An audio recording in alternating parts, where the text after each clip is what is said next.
नमस्कार मंडळी, मी आज घर आवरलं, लवकर उठलो आणि जाण्याचं प्लॅन केलं होतं. त्यानंतर मी माझी गाडी सगळी साफ करून घेतली आणि चेक करून घेतली, कारण की इथं थोडा लांबचा पल्ला होता. त्यामुळे जरा मी गाडी व्यवस्थित पाहून घेतली.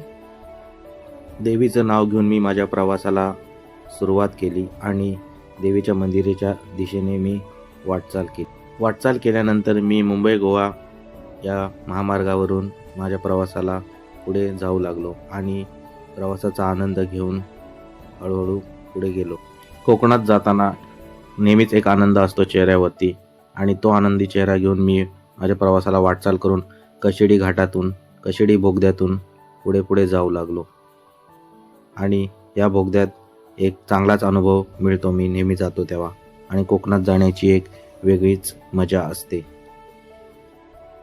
भोसले घाटातून जाताना एक अनुभव घेऊन आणि प्रवासाचा आनंद घेत मी पुढे पुढे जाऊ लागलो आणि एक छान मेमरी क्रिएट करून कोकणाच्या दिशेने वाटचाल करू लागलो. काही तासाचं अंतर गाठून मी माझ्या डेस्टिनेशन लोकेशन म्हणजे टेरव गावाजवळ फायनली पोचलो.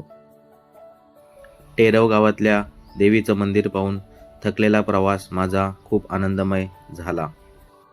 आई तुळजाभवानी आणि आई वाघजाई देवीचे दर्शन करून मन प्रसन्न झाले. पार्वती मातेचे, नवदुर्गांचे मी पूर्णपणे नीट व्यवस्थित दर्शन करून आणि माझे मन प्रसन्न करून मी माझ्या पुढच्या प्रवासाला वाटचाल.